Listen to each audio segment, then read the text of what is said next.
असं नशीब नको गं बाई. लग्नानंतर काही मुलींचं नशीब खुलतं, तर काही मुलींचं नशीब एकदम उद्ध्वस्त होऊन जातं. त्यांच्या आयुष्याला काही अर्थच राहत नाही. काय झालं हे तुम्हाला मी सांगते. पण त्याआधी श्री स्वामी समर्थ सगळ्यांना. गावी मस्त 20-25 दिवस घालवल्यानंतर माझ्या किचनची हालत काही अशी झालेली. आता थोडासा वेळ होता तर म्हटलं चला 2 कप्पे तरी आपण या रॅकचे साफ करून घेऊ. आणि हे डबे, बरण्या आहेत ना, हे साफ करायला सगळ्यात जास्त वेळ लागतो. खालचं सगळं लगेच साफ होऊन जातं, पण हे 2 कप्पे करायला वेळ लागतो. कारण ह्याच्यामध्ये भरपूर सामान असतं, डाळी असतात आणि ते काढायचे, वाळत घालायचं, परत ते भांडे घासून वाळवून ठेवायचे, म्हटल्यावर खूपच वेळ लागतो. आता हे बघा, तुरी वगैरे होत्या, डाळी होत्या आणि त्या साफ करून उन्हाला पण ठेवायच्या होत्या. आता काही दिवसानं ऊन येणार नाही, कारण पावसाळ्याचे दिवस चालू होतील. मग म्हटलं आता काही दिवस आहे तोपर्यंत हे सगळं साफ वगैरे करून ठेवू. डाळी सगळ्या पाखडून वगैरे गरम उन्हामध्ये ठेवल्या आणि त्यातले किडे वगैरे जे असतील म्हटलं ते निघून जातील. तशा खराब नव्हत्या झाल्या, पण तरीही 1-2 ऊन देऊन दिलं म्हणजे जास्त टिकतात डाळी. आणि ते सगळं वाळत घालून घरात आले, तर बाकीचा पसारा काढायला घेतला. भांडे तर इतके पडलेले, ते सगळे भांडे घासायला खूपच वेळ लागत होता. आणि हे सगळे डबे सगळे स्वच्छ करून घ्यायचे होते, कारण एकदा स्वच्छ केले ना की मग परत परत त्याला हात लावायचं काम पडत नाही. ह्या बरण्या पण वर ठेवलेल्या. तुमच्याकडे पण अशा बरण्या जमा झाल्यात का? हे मी विकत आणलेल्या नाहीत. सगळ्या आपण अशा काही काही वस्तू जमा करतो ना, तशा जमा केलेल्या आहेत. आता मला एक सेट घ्यायचा आहे विकत, पण तो कधी मुहूर्त निघतो ते बघेल. तर डीमार्टला जर जाणं झालं ना, तर एक सेट तरी नक्की घेऊन येईल बरण्यांचा. हे जर बघा, आपले 2 कप्पे मी काढून घेतले आणि साफ करायला घेतलेत.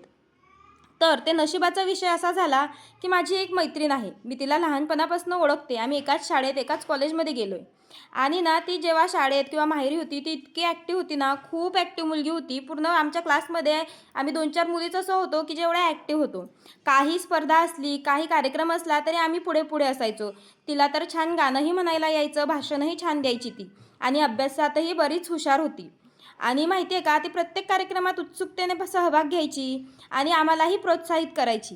पण जेव्हापासनं तिचं लग्न झालं आहे ना, तेव्हापासनं मी तिला कुठंच असे सोसायटीच्या कार्यक्रमांमध्ये किंवा मग काही देवी, गणपतीचे कार्यक्रम असतात त्याच्यात ॲक्टिव्हली सहभाग घेताना बघितलंच नाही.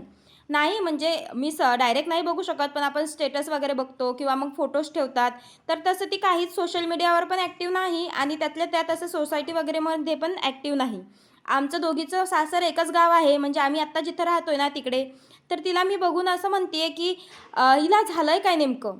मी 1-2 वेळेस तिला फोन करून विचारलंही, पण ती जास्त बोलत नव्हती त्या विषयावर. मी तिला माझ्या घरी बोलवलं. आता आपल्या मैत्रिणीची अशी अवस्था आपल्याच्यानं बघवत नाही.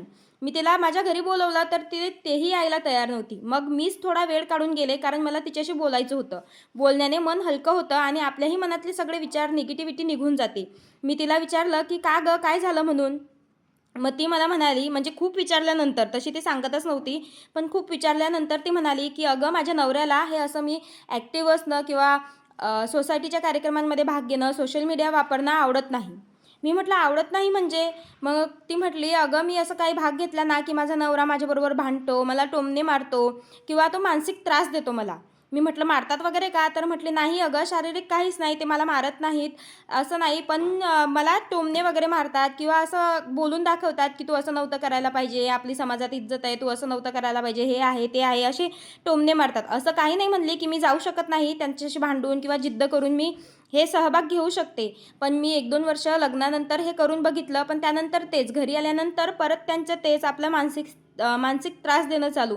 घरी आल्यानंतर भांडायचं, बाहेर काही नाही, लोकांसमोर एकदम छान राहायचं, की ते किती सपोर्टिव्ह आहेत म्हणून, आणि घरात येऊन परत तेच आपल्याला टोमणे मारायचे, ऐकवायचं. त्याच्यामुळे म्हटली मी आता बंदच केलं आहे, कारण माझ्याच्याने परत ते सहन होत नाही.